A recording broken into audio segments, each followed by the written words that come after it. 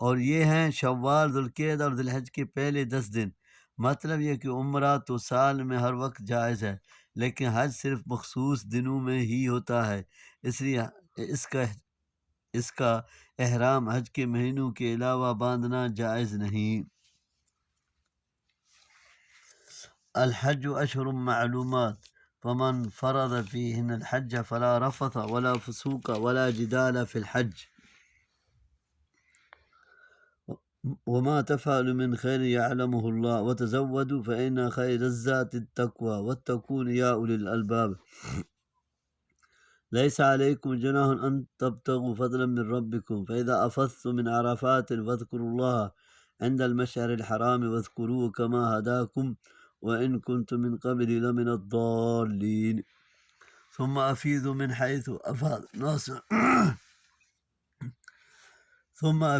حيث أفاض الناس واستغفروا الله إن الله غفور رحيم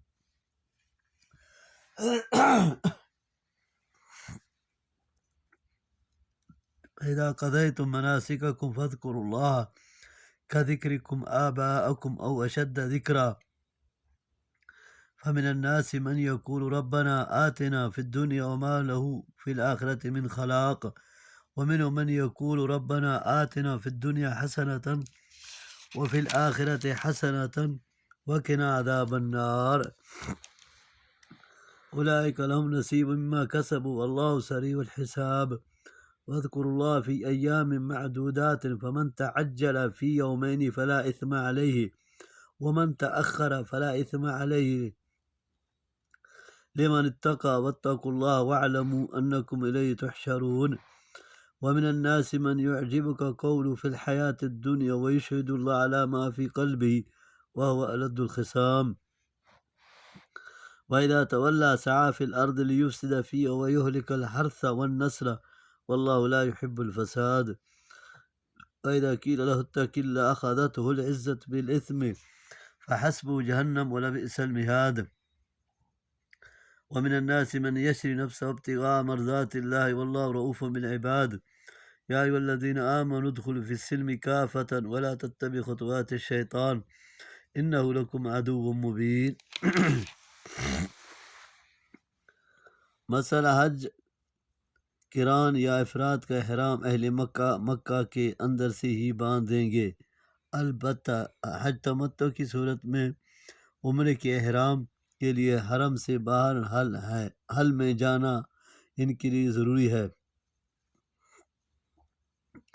اسی طرح آفاقائی لوگ حج تمتع میں 8 ذی الحجہ کو مکہ سے ہی احرام باندھیں گے، البتہ بعض علماء کے نزدیک اہل مکہ کو عمرے کے احرام کے لیے حدود حرم سے باہر جانے کی ضرورت نہیں ہے، اس لیے وہ ہر طرح کے حج اور عمرے کے لیے اپنی اپنی جگہ سے احرام باندھ سکتے ہیں۔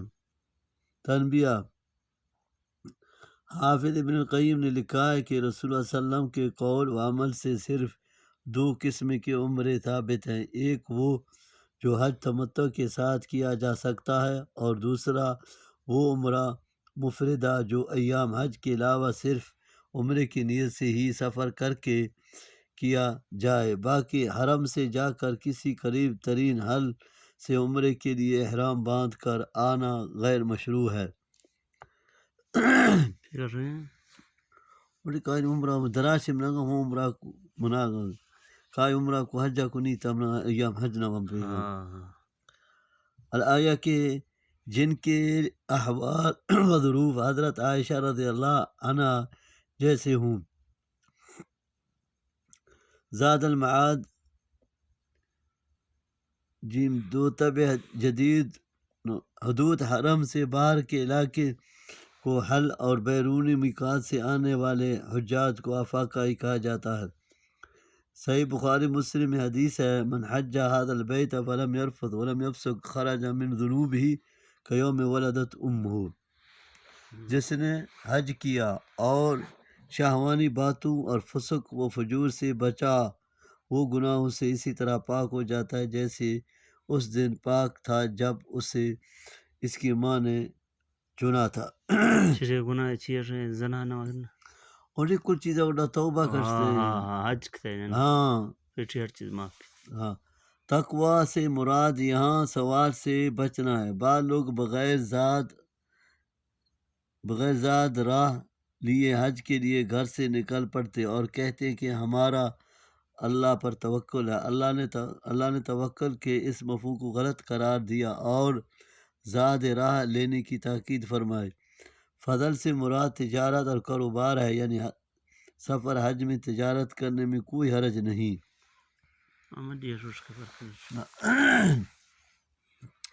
9 ذی الحجہ کو زوال آفتاب سے غروب شمس تک میدان عرفات میں وقوف حج کا سب سے اہم رکن ہے، جس کی بابت حدیث میں کہا گیا ہے الحج عرفہ، عرفات میں وقوف ہی حج ہے۔ یہاں مغرب کی نماز نہیں پڑھنی ہے، بلکہ مزدلفہ پہنچ کر مغرب کی 3 رکعات اور عشاء کی 2 رکعات قصر جمع کر کے 1 اذان اور 2 اقامت کے ساتھ پڑھی جائے گی۔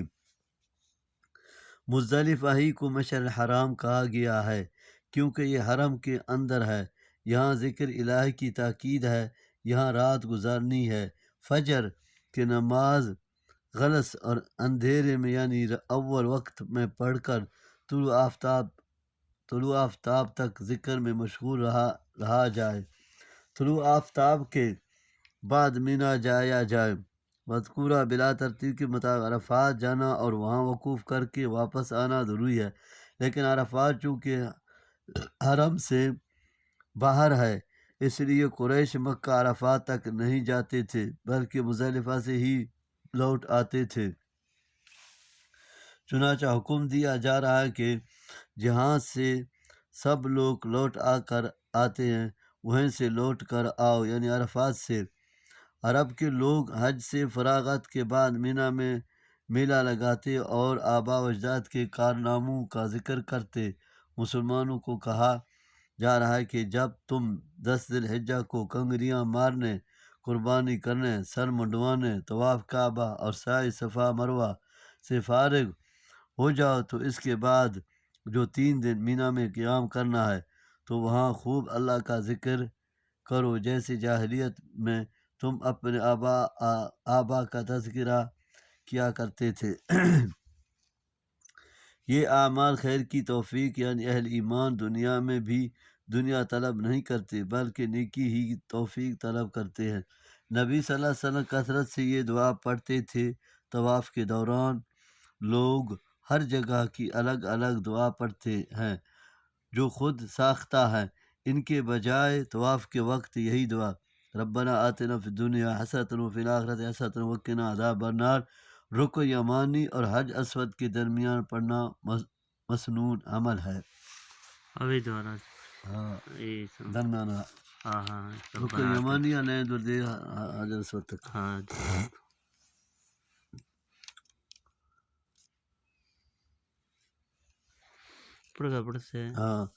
مراد ایام تشریق یعنی 11، 12، 13 ذی الحجہ، ان میں ذکر الہ یعنی با آواز بلند تکبیرات مسنون ہیں، صرف فرض نمازوں کے بعد ہی نہیں، جیسا کہ ایک ضعیف حدیث کی بنیاد پر مشہور ہے، بلکہ ہر وقت یہ تکبیر پڑھی جائے اللہ اکبر اللہ اکبر اللہ اکبر لا الہ الا واللہ اکبر اللہ اکبر وللہ الحمد۔ کنگریاں مارتے وقت ہر کنگری کے ساتھ تکبیر پڑھنی مسنون ہے۔ رمی جمرات کو کنگریاں مار 3 دن افضل ہے، لیکن اگر کوئی 2 دن 11، 12 ذی الحجہ کو کنگری مار کر مینا سے واپس آ جائے تو اس کی بھی اجازت ہے۔ بعض ضعیف روایات کے مطابق یہ آیت ایک منافق اخنس بن شریک ثقفی کے بارے میں نازل ہوئی، لیکن صحیح ترتیبات یہ ہے کہ اس سے مراد سارے ہی منافقین اور متکبرین ہیں جن میں یہ مذموم اوصاف پائے جائیں جو قرآن نے اس کے ضمن میں بیان فرمائے ہیں۔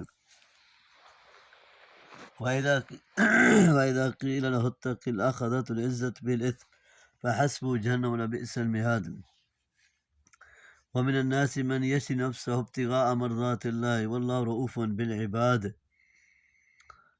يَا أَيُّهَا الَّذِينَ آمَنُوا ادْخُلُوا فِي السِّلْمِ كَافَّةً وَلَا تَتَّبِعُوا خُطُوَاتِ الشَّيْطَانِ إِنَّهُ لَكُمْ عَدُوٌّ مُّبِينٌ۔ اخذت العزت، تکبر اور غرور اس سے گناہ پر ابھرتا ہے۔ عزت کے معنی غرور و انانیت کے ہیں۔ یہ آیت کہتے ہیں حضرت صہیب رضی اللہ رومی کے بارے میں نازل ہوئی ہے کہ جب وہ ہجرت کرنے لگے تو کافرون ایک آیت ہے اس ومن الناس من یشری نفسه ابتغاء نفسه سے وقفت سے حضرت صہیب رضی اللہ رومی کے بارے میں نازل ہوئی ہے کہ جب وہ ہجرت کرنے لگے تو کافروں نے کہا کہ یہ مال سب یہاں کا کمایا ہوا ہے، اس سے ہم ساتھ نہیں لے جانے دیں گے۔ حضرت صہیب رضی اللہ نے یہ سارا مال ان کے حوالے کر دیا اور دین ساتھ لے کر حضور کی خدمت میں حاضر ہو گئے۔ آپ صلی اللہ علیہ وسلم نے سن کر فرمایا صہیب نے نفع بخش تجارت کی ہے، 2 مرتبہ فرمایا، لیکن یہ آیت بھی عام ہے جو تمام مؤمنین متقین اور دنیا کے مقابلے میں دین کو اور آخرت کو ترجیح دینے والوں کو شامل ہے، کیونکہ اس قسم کی تمام آیات کے بارے میں جو کسی خاص شخص یا واقعہ کے بارے میں نازل ہوئی ہیں۔ یہ اصول ہے، عبرہ بعموم لفظ لا بخصوص سبب، یعنی لفظ کے مضمون کا اعتبار ہوگا، سب نزول کے خصوص کا اعتبار نہیں کیا جائے گا۔ پس اخنس بن شریک جس کا ذکر پچھلی آیت میں ہوا برے کردار کا ایک نمونہ ہے، جو ہر اس شخص پر صادق آئے گا جو اس جیسے برے کردار کا حامل ہوگا، اور صہیب رضی اللہ خیر اور کمال ایمان کی ایک مثال ہے ہر اس شخص کے لیے جو ان صفات خیر و کمال سے متصف ہوگا۔ اہل ایمان کو کہا جا رہا ہے کہ اسلام میں پورے کے پورے داخل ہو جاؤ، اسی طرح نہ کرو کہ جو باتیں تمہاری مصلحتوں اور خواہشات کے مطابق ہوں ان پر تو عمل کر لو اور دوسرے حکم کو نظر انداز کر دو۔ اسی طرح جو دین تم چھوڑ آئے ہو اس کی باتیں اسلام میں شامل کرنے کی کوشش مت کرو، بلکہ صرف اسلام کو مکمل طور پر اپناؤ۔ اس سے دین میں بدعات کی بھی نفی کر دی گئی، اور آج کل کے سیکولرز ذہن کی تردید بھی جو اسلام کو مکمل طور پر اپنانے کے لیے تیار نہیں، بلکہ دین کو عبادت یعنی مساجد تک محدود کرنا اور سیاست اور ایوان حکومت سے دیس نکال دینا چاہتا ہے۔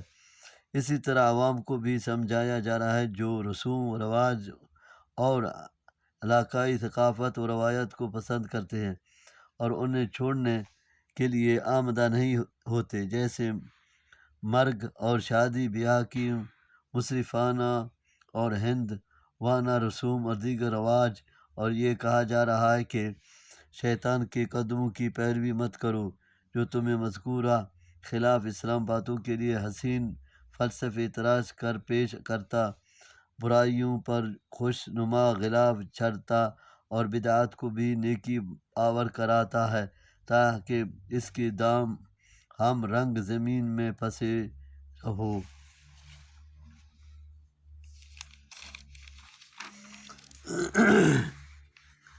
فَإِن زَلَلْتُم مِّن بَعْدِ مَا جَاءَتْكُمُ الْبَيِّنَاتُ فَاعْلَمُوا أَنَّ اللَّهَ عَزِيزٌ حَكِيمٌ هَلْ يَنظُرُونَ إِلَّا أَن يَأْتِيَهُمُ اللَّهُ فِي ظُلُلٍ مِّنَ الْغَمَامِ وَالْمَلَائِكَةُ وَقُضِيَ الْأَمْرُ وَإِلَى اللَّهِ تُرْجَعُ الْأُمُورُ سَلْ بَنِي إِسْرَائِيلَ كَمْ آتَيْنَاهُم مِّنْ آيَةٍ بَيِّنَةٍ وَمَن يُبَدِّلْ نِعْمَةَ اللَّهِ مِن بَعْدِ مَا جَاءَتْهُ فَإِنَّ اللَّهَ شَدِيدُ الْعِقَابِ زُيِّنَ لِلَّذِينَ كَفَرُوا الْحَيَاةُ الدُّنْيَا يَسْخَرُونَ مِنَ الَّذِينَ آمَنُوا وَالَّذِينَ اتَّقَوْا فَوْقَهُمْ يَوْمَ الْقِيَامَةِ وَاللَّهُ يَرْزُقُ مَن يَشَاءُ بِغَيْرِ حِسَابٍ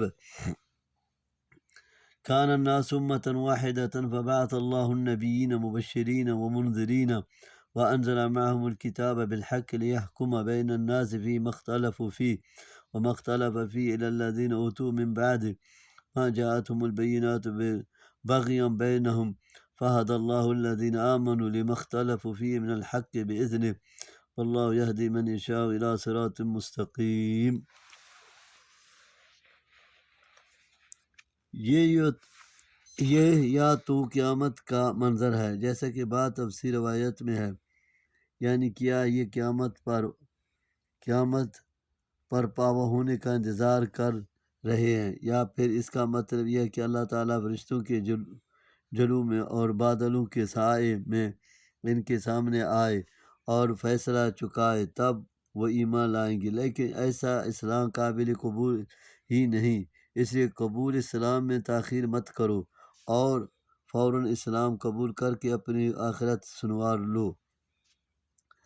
مثلاً عصائے موسیٰ جس کے ذریعے سے اللہ تعالیٰ نے جادوگروں کا توڑ کیا، سمندر سے راستہ بنایا، پتھر سے 12 چشمے جاری کیے، بادلوں کا سایہ، من و سلویٰ کا نزول وغیرہ، جو اللہ تعالیٰ کی قدرت اور حضرت موسیٰ علیہ السلام کی صداقت کی دلیل تھے، لیکن اس کے باوجود انہوں نے احکام الہی سے اعراض کیا۔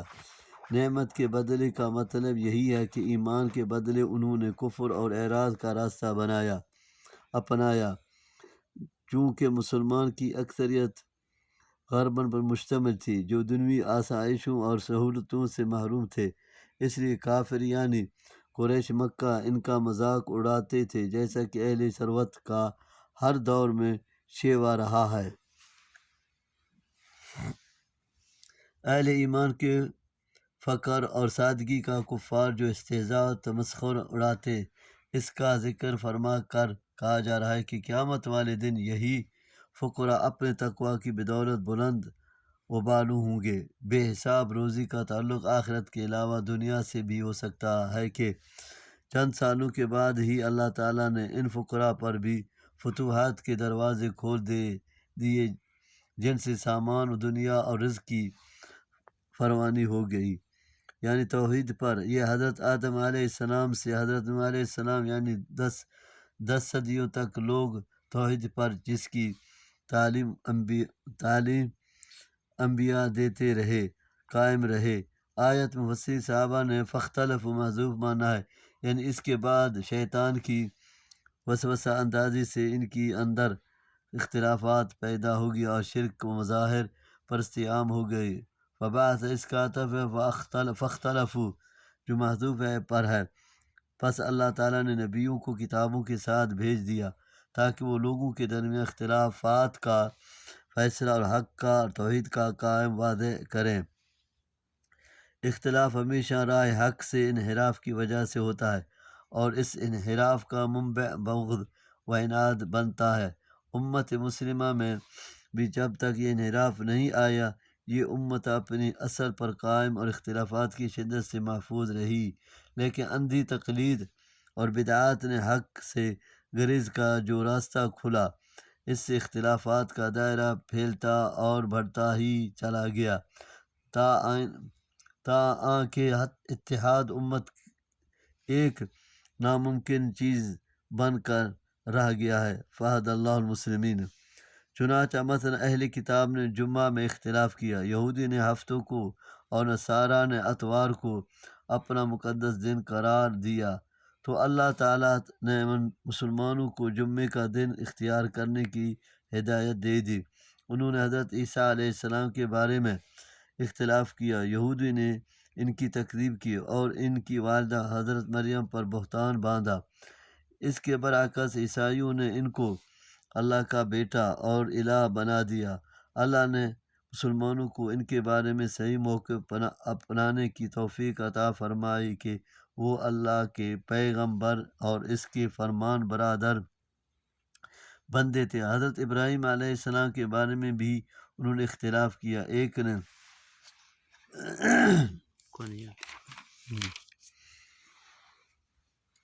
ام حسبتم ان تدخلوا الجنة ولما يأتكم مثل الذين خلوا من قبلكم مستهم البأساء والضراء وزلزلوا حتى يقول الرسول والذين آمنوا معه متى نصر الله ألا إن نصر الله قريب يسألونك ماذا ينفقون قل ما أنفقتم من خير فللوالدين والأقربين واليتامى والمساكين وابن السبيل وما تفعلوا من خير فإن الله به عليم كتب عليكم القتال وهو كره لكم وعسى أن تكرهوا شيئا وهو خير لكم وعسى أن تحبوا شيئا وهو شر لكم والله يعلم وأنتم لا تعلمون يسألونك عن الشهر الحرام قتال فيه قل قتال فيه كبير وصد عن سبيل الله وكفر به والمسجد الحرام وإخراج أهله منه أكبر عند الله والفتنة أكبر من القتل ولا يزالون يقاتلونكم حتى يردوكم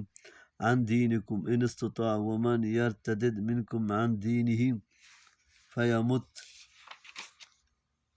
وهو كافر فأولئك حبطت أعمالهم في الدنيا والآخرة وأولئك أصحاب النار هم فيها خالدون إن الذين آمنوا والذين هاجروا وجاهدوا في سبيل الله أولئك يرجون رحمة الله والله غفور رحيم يسألونك عن الخمر والميسر قل فيهما إثم كبير ومنافع للناس وإثمهما أكبر من نفعهما ويسألونك ماذا ينفقون قل العفو كذلك يبين الله لكم الآيات لعلكم تتفکرون۔ یہودی اور دوسرے نے نصرانی کہا مسلمانوں کو اللہ نے صحیح بات بتلائی کہ حنیفم مسلمہ تھے، اور اس طرح کے دیگر کئی مسائل میں اللہ تعالیٰ نے اپنے اذان یعنی اپنے فضل سے مسلمانوں کو صراط مستقیم دکھائے۔ ہجرت مدینہ کے بعد جب مسلمانوں کو یہودی و منافقوں اور مشرکین عرب سے مختلف قسم کی ایذائیں اور تکلیفیں پہنچے تو بعد مسلمانوں نے نبی صلی اللہ علیہ وسلم سے شکایت کی، جس پر مسلمانوں کی تسلی کے لیے یہ آیت بھی نازل ہوئی، اور خود نبی صلی اللہ علیہ وسلم بھی فرمایا تم سے پہلے لوگوں کو ان کے سرے سے لے کر پیروں تک آرائے سے چیرا گیا اور لوہے کی کھنگی سے ان کے گوشت پوست کو نوچا گیا، لیکن یہ ظلم و تشدد ان کو ان کے دین سے نہیں پھیر سکا۔ پھر فرمایا اللہ کی قسم اللہ تعالیٰ اس معاملے کو مکمل یعنی اسلام کو غالب فرمائے گا، یہاں تک کہ ایک سوار صنعاء سے حضرموت تک تنہا سفر کرے گا اور اس سے اللہ کے سوا کسی کا ڈر نہ ہوگا۔ الحدیث۔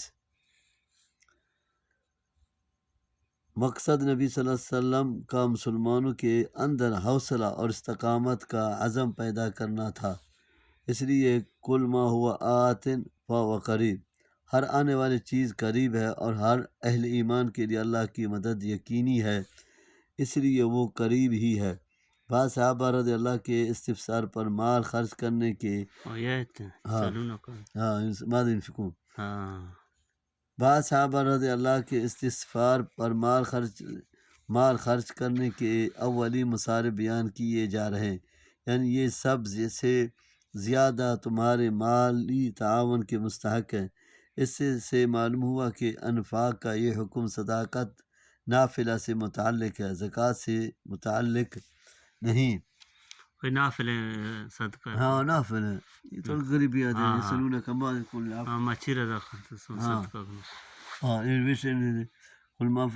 ما انفقتم من خیر فللوالدین والاقربین، ابا میں رشتہ دار ہیں، یتامى مساکین وابن السبیل، کیونکہ ماں باپ پر زکوٰۃ کی رقم خرچ کرنی جائز نہیں ہے۔ حضرت میمونہ بن مہران نے اس آیت کی تلاوت کر کے فرمایا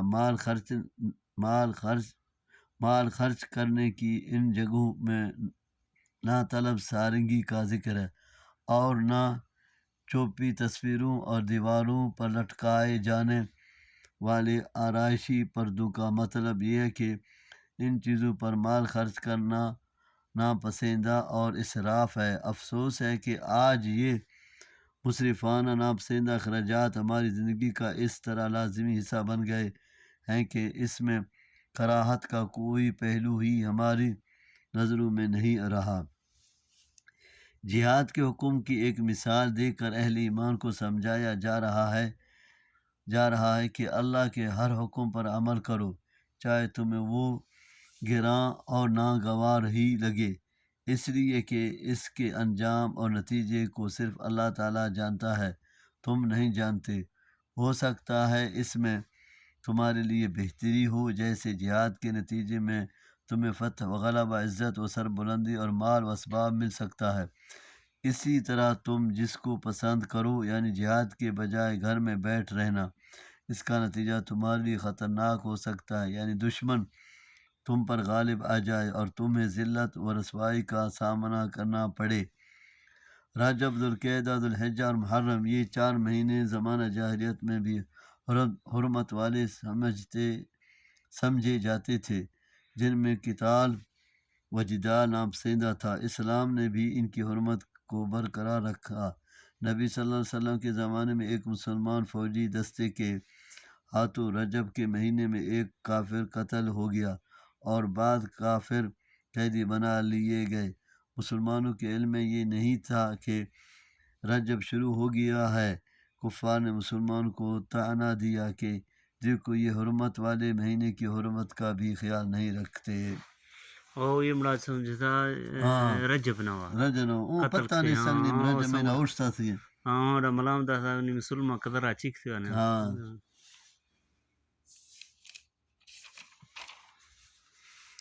جس پر یہ آیت نازل ہوئی اور کہا گیا کہ یقیناً حرمت والے مہینے میں قتال بڑا گناہ ہے، لیکن حرمت کی دہائی دینے والوں کو اپنا عمل نظر نہیں آتا، یہ خود اس سے بھی بڑے جرائم کے مرتکب ہیں۔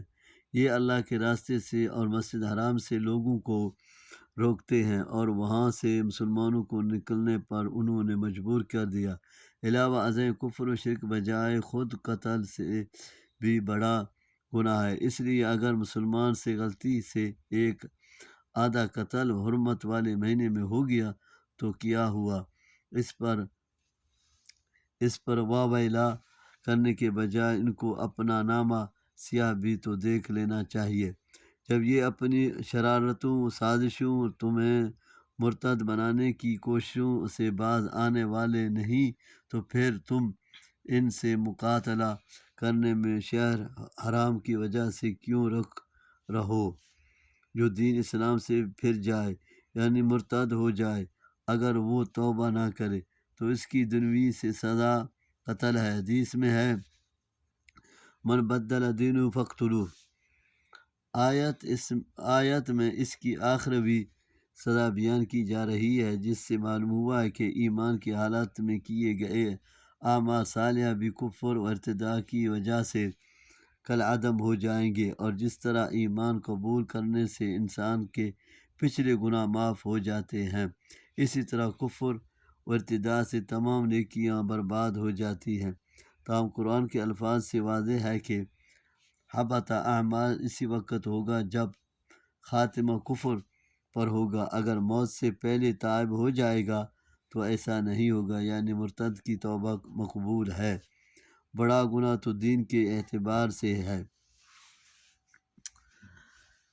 فائدوں کا تعلق دنیا سے ہے، مثلا شراب سے وقتی طور پر بدن میں چستی و مستعدی اور بعض ذہنوں میں تیزی آ جاتی ہے، جنسی قوت میں اضافہ ہو جاتا ہے، جس کے لیے اس کا استعمال عام ہوتا ہے۔ اسی طرح اس کی خرید و فروخت نفع بخش کاروبار ہے، جو جوامع بھی بعض دفعہ آدمی جیت جاتا ہے تو اس کا کچھ مال مل جاتا ہے، لیکن یہ فائدے ان نقصانات و مفاسد کے مقابلے میں کوئی حیثیت نہیں رکھتے جو انسان کی عقل اور اس کے دین کو ان سے پہنچتے ہیں۔ اس لیے فرمایا کہ ان کا گناہ ہے ان کے فائدوں سے بہت بڑا ہے۔ اسی طرح اس آیت میں شراب اور جوا کو حرام تو قرار نہیں دیا گیا، تاہم اس کے لیے تمہید باندھ دی گئی ہے۔ اس آیت میں سے ایک بہت اہم اصول یہ بھی معلوم ہوا کہ ہر چیز میں چاہے وہ کتنی بھی بری ہو کچھ نہ کچھ فائدے بھی ہوتے ہیں، مثلا ریڈیو، ٹی وی اور دیگر اس قسم کی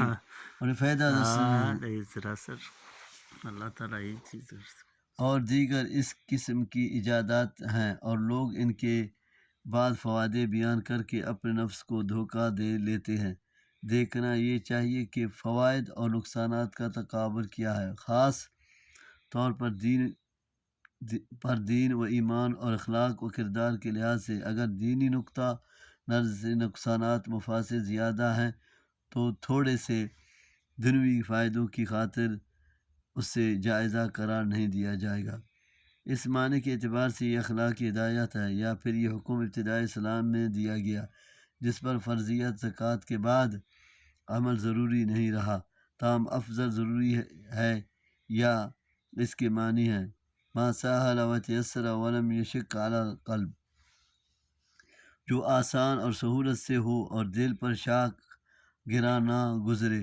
اسلام نے یقیناً انفاق کی بڑی ترغیب دی ہے، لیکن یہ اعتدال ملحوظ رکھا ہے کہ ایک تو اپنے زیر کفالت افراد کی خبر گیری اور ان کی ضروریات کو مقدم رکھنے کا حکم دیا ہے، دوسری اس طرح خرچ کرنے سے بھی منع کیا ہے کہ کل کو تمہیں یا تمہارے اہل خاندان کو دوسرے کے آگے دست سوال دراز کرنا پڑ جائے۔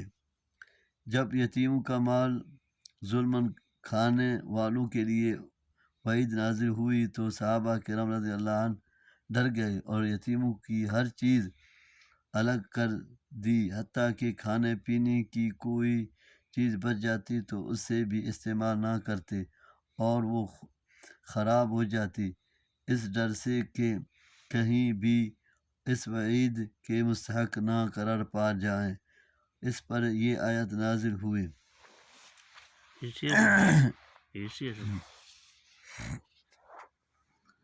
فی الدنیا والآخرہ یسألونک عن الیتامی قل اصلاح لهم خیر وان تخالطوا فاخوانکم واللہ یعلم المفسد من المصلح ولو شاء اللہ لأعنتکم ان اللہ عزیز حکیم ولا تنکحوا المشرکات حتی یؤمن ولأمة مؤمنة خیر من مشرکة ولو أعجبتكم ولا تنكحوا المشركين حتى يؤمنوا ولعبد مؤمن خير من مشرك ولو أعجبكم أولئك يدعون إلى النار والله يدعو إلى الجنة والمغفرة بإذنه ويبين آياته للناس لعلهم يتذكرون ويسألونك عن المحيض قل هو أذى فاعتزلوا النساء في المحيض ولا تقربوهن حتى يطهرن فإذا تطهرن فأتوهن من حيث أمركم الله إن الله يحب التوابين ويحب المتطهرين۔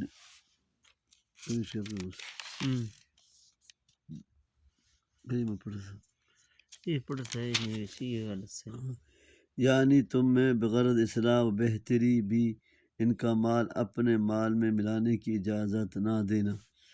مشرکہ عورتوں سے مراد بتوں کی پجاری عورتیں ہیں، کیونکہ اہل کتاب یہودی یا عیسائی عورتوں سے نکاح کی اجازت قرآن نے دی ہے، البتہ کسی مسلم عورت کا نکاح کسی اہل کتاب مرد سے نہیں ہو سکتا، تاہم حضرت عمر رضی اللہ عنہ نے مسلط اہل کتاب کی عورتوں سے نکاح کو ناپسند کیا ہے۔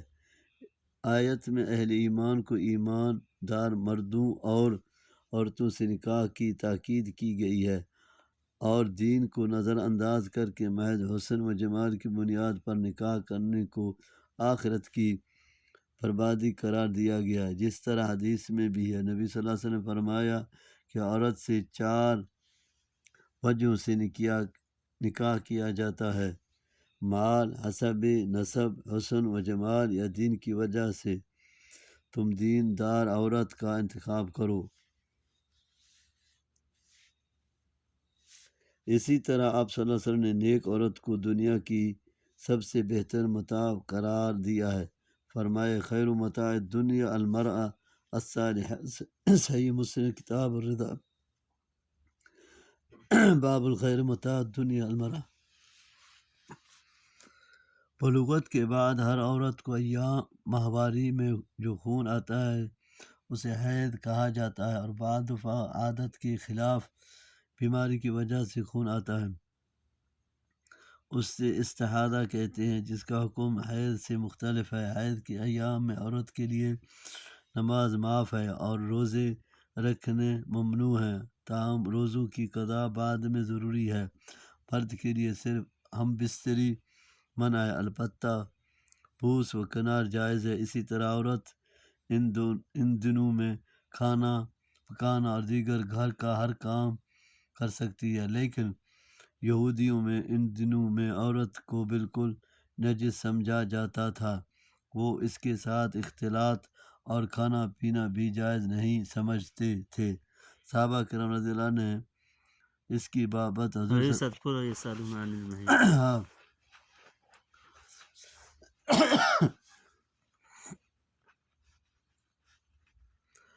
صحابہ کرام رضی اللہ عنہم نے اس کی بابت حضور صلی اللہ علیہ وسلم سے پوچھا تو یہ آیت اتری جس میں صرف جمع کرنے سے روکا گیا۔ علیحدہ رہنے اور قریب نہ جانے کا مطلب صرف جماعت سے ممانعت ہے۔ جب وہ پاک ہو جائے اس کے دو معنی بیان کیے گئے ہیں۔ ایک خون بند ہو جائے یعنی پھر غسل کی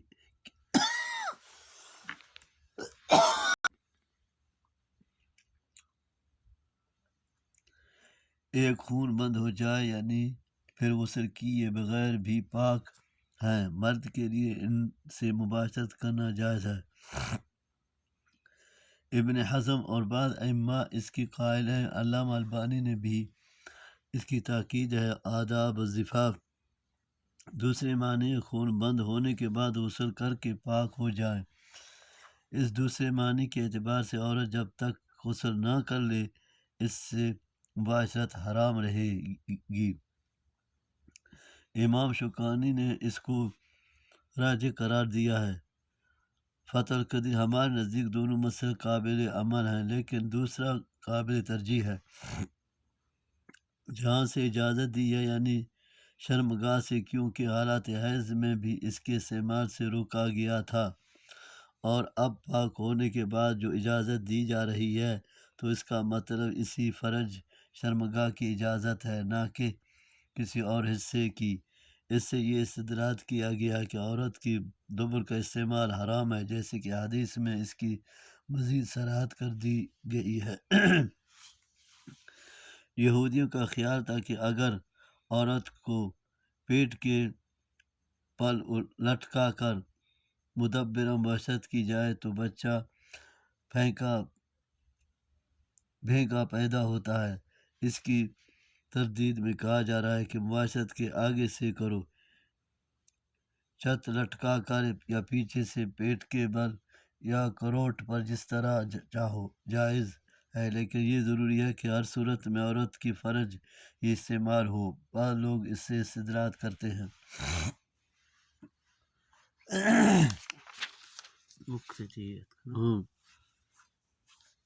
الرحمن الرحیم حامیم والکتاب المبین انا انزلناه فی لیلۃ مبارکۃ انا کنا منذرین فیہا یفرق کل امر حکیم امرا من عندنا انا کنا مرسلین رحمۃ من ربک انہ السمیع العلیم رب السماوات والارض وما بینہم ان کنتم موقنین لا الہ الا هو یحیی ویمیت ربک ورب آبائکم الاولین۔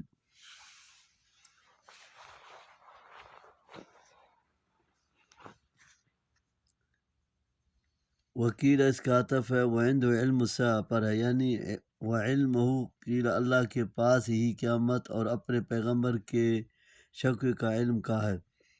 یہ سلام متحرکہ ہے، جیسے سلام علیکم لا نبتغی الجاہلین قالوا سلاما میں ہے، یعنی دین کے معاملے میں میری اور تمہاری راہیں الگ الگ ہے، تم اگر باز نہیں آتے تو اپنا عمل کیے جاؤ، میں اپنا کام کیے جا رہا ہوں، ان قریب معلوم ہو جائے گا کہ سچا کون ہے اور جھوٹا کون۔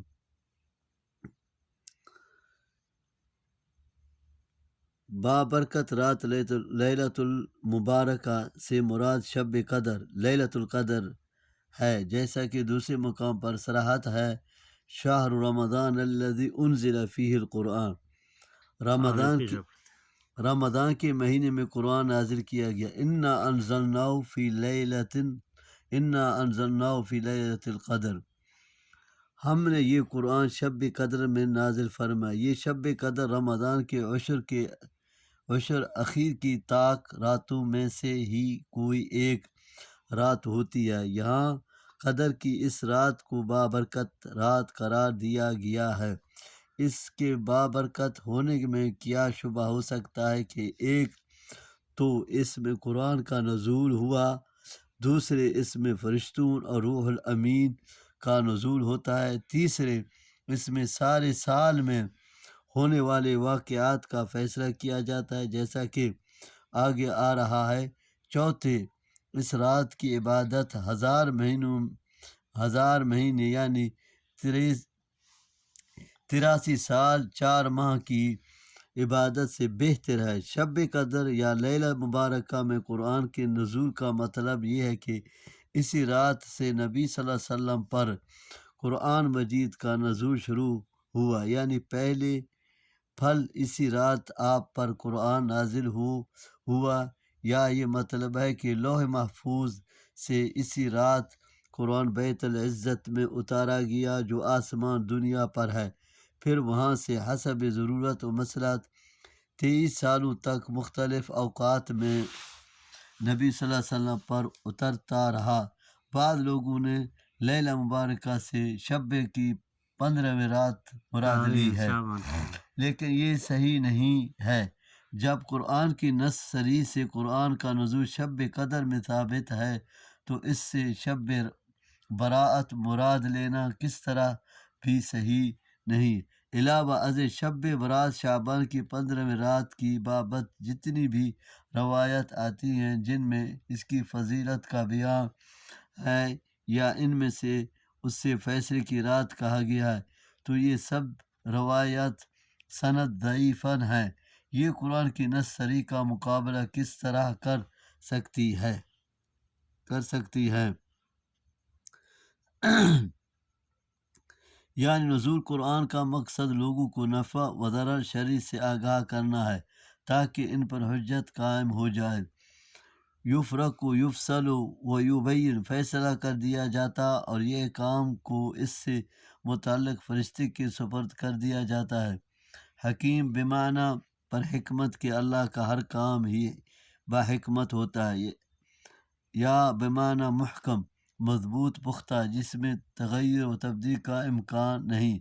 صحابہ و تابعین سے اس کی تفسیر میں مروی ہے کہ اس رات میں آنے والے سال کی بابت موت و حیات اور وسائل زندگی کے فیصلے لوح محفوظ سے اتار کر فرشتوں کے سپرد کر دیے جاتے ہیں، یعنی سارے فیصلے ہمارے حکم و اذان اور ہماری تقدیر و مشیت سے ہوتے ہیں، یعنی انزال کتب کے ساتھ ارسال رسولوں کا بھیجنا یہ بھی ہماری رحمت ہی کا ایک حصہ ہے تاکہ وہ ہماری نازل کردہ کتابوں کو کھول کر بیان کریں اور ہمارے احکام لوگوں تک پہنچائیں۔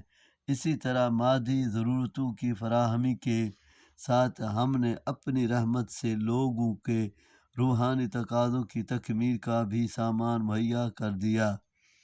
یہ آیت بھی سورۃ اعراف کی آیت کی طرح ہے، قل یا ایھا الناس انی رسول اللہ الیکم جمیعا الذی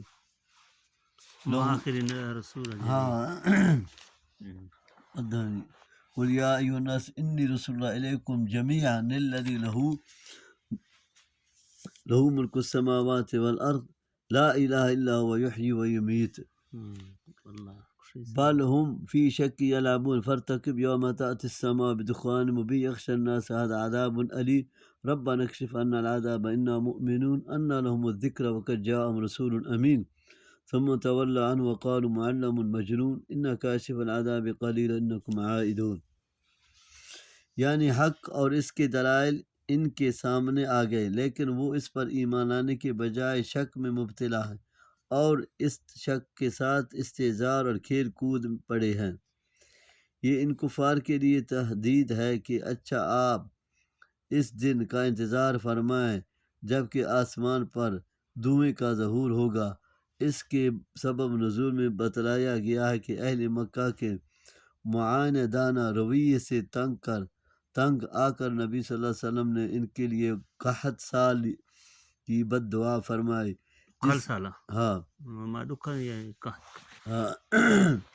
کی بد دعا فرمائی جس کے نتیجے میں ان پر قحط کا عذاب نازل کر دیا گیا، حتیٰ کہ وہ ہڈیاں، کھالیں اور مرداریں وغیرہ تک کھانے پر مجبور ہو گیا۔ آسمان کی طرف دیکھتے تو بھوک اور کمزوری کی شدت کی وجہ سے انہیں دھواں سا نظر آتا۔ بالآخر تنگ آ کر نبی صلی اللہ علیہ وسلم خدمت میں حاضر ہوئے اور عذاب ٹلنے پر ایمان لانے کا وعدہ کیا۔ لیکن یہ کیفیت دور ہوتی ہی ان کا کفر و عناد پر پھر اسی طرح عود کر آیا۔ چنانچہ پھر جنگ بدر میں ان کی سخت گرفت کی گئی۔ صحیح بخاری کتاب تفسیر باب کہتے ہیں کہ قرب قیامت کی 10 بڑی بڑی علامات میں سے ایک علامت دھواں بھی ہے، جس سے کافر زیادہ متاثر ہوں گے اور مومن بہت کم۔ آیت میں اس دھوئیں کا ذکر ہے۔ سبز کی روح سے یہ علامت قیامت کے قریب ظاہر ہوگی، جبکہ پہلی تفسیر کی روح سے یہ ظاہر ہو چکی۔ شکر فرماتے ہیں دونوں باتیں اپنی اپنی جگہ صحیح ہیں۔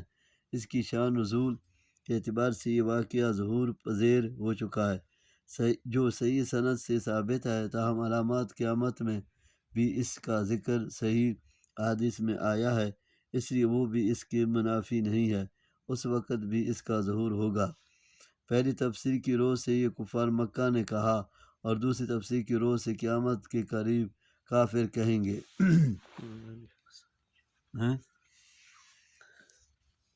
یوم نبطش البطشۃ الکبری انا منتقمون ولقد فتنا قبلهم قوم فرعون وجاءهم رسول کریم ان ادوا الی عباد اللہ انی لکم رسول امین وَأَلَّا تَعْلُوا عَلَى اللَّهِ إِنِّي آتِيكُمْ بِسُلْطَانٍ مُبِينٍ وَإِنِّي عُذْتُ بِرَبِّي وَرَبِّكُمْ أَن تَرْجُمُونِ وَإِن لَّمْ تُؤْمِنُوا لِي فَاعْتَزِلُونِ۔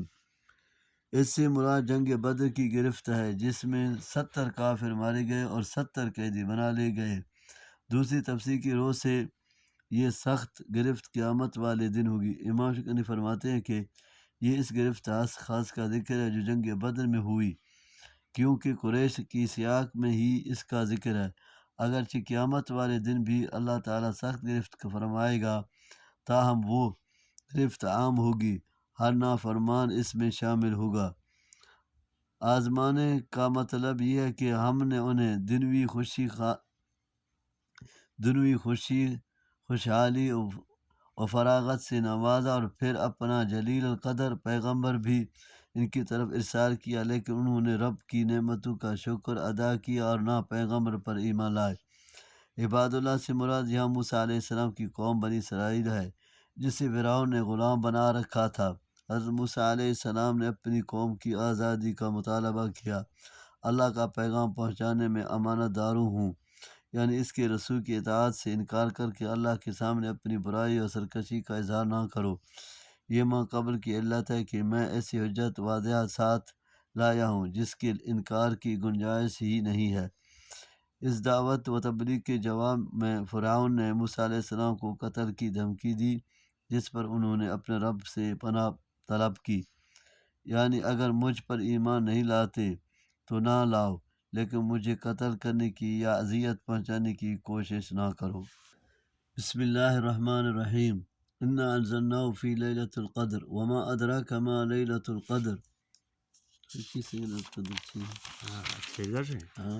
لیلۃ القدر خیر من الف شہر تنزل الملائکۃ والروح فیہا باذن ربہم من کل امر سلام ہی حتی مطلع الفجر۔ الٹے پاؤں پیچھے ہٹا اور اپنے ہاتھوں سے اپنا بچاؤ کرنے لگا۔ اس سے کہا گیا کیا بات ہے؟ اس نے کہا کہ میرے اور محمد صلی اللہ علیہ وسلم کے درمیان آگ کی خندق ہولناک منظر اور بہت سارے پر ہیں۔ رسول اللہ صلی اللہ علیہ وسلم نے فرمایا اگر یہ میرے قریب ہوتا تو فرشتے اس کی بوٹی بوٹی نوچ لیتے۔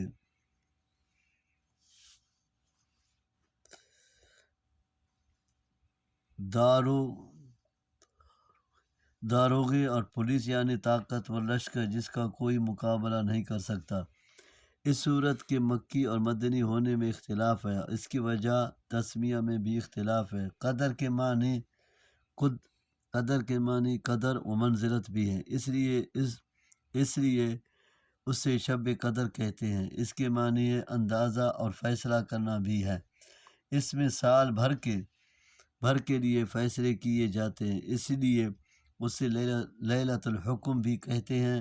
اس کے معنی تنگی کے بھی ہیں۔ اس رات اتنی کثرت سے زمین پر فرشتے اترتے ہیں کہ زمین تنگ ہو جاتی ہے۔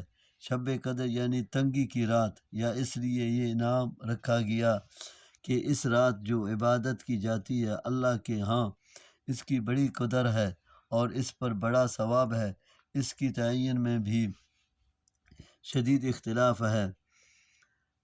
تاہم احادیث و آثار سے واضح ہے کہ یہ رمضان کے آخری عشر کی طاق راتوں میں سے کوئی ایک رات ہوتی ہے۔ اس کو مبہم رکھنے میں یہی حکمت ہے کہ لوگ 5ویں ہی طاق راتوں میں اس کی فضیلت حاصل کرنے کے شوق میں اللہ کی خوب عبادت کریں، یعنی اتارنے کا آغاز کیا یا لوح محفوظ سے اس بیت العزت میں جو آسمان دنیا پر ہے ایک ہی مرتبہ اتار دیا، اور وہاں سے حسب وقع نبی صلی اللہ علیہ وسلم پر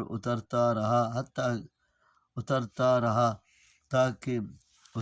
رہا تا آنکہ 23 سال میں پورا ہو گیا، اور لیلۃ القدر رمضان میں ہی ہوتی ہے، جیسا کہ قرآن کی آیت شہر رمضان الذی انزل فیہ القرآن سے واضح ہے۔ اس استفہام سے اس رات کی عظمت و اہمیت واضح ہے، گویا کہ مخلوق اس کی تا تنگ پوری طرح نہیں پہنچ سکتی۔ یہ صرف ایک اللہ ہی ہے جو اس کو جانتا ہے۔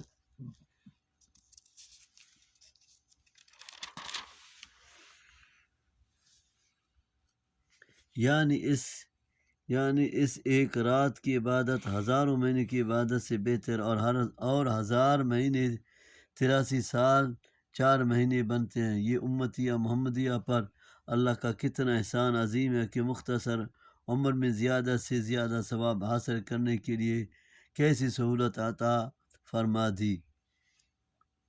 روح سے مراد حضرت جبرائیل علیہ السلام ہیں، یعنی فرشتے حضرت جبرائیل علیہ السلام سمیت اس رات میں زمین پر اترتے ہیں ان کاموں کو سر انجام دینے کے لیے جن کا فیصلہ اس سال میں اللہ تعالیٰ فرماتا ہے۔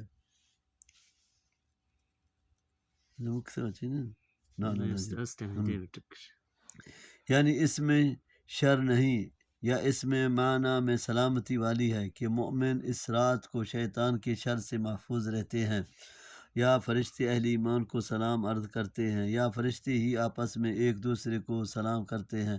شب قدر کے لیے نبی صلی اللہ علیہ وسلم نے بطور خاص یہ دعا بتلائی ہے، اللہم انک عفو تحب العفو فاعف عنی۔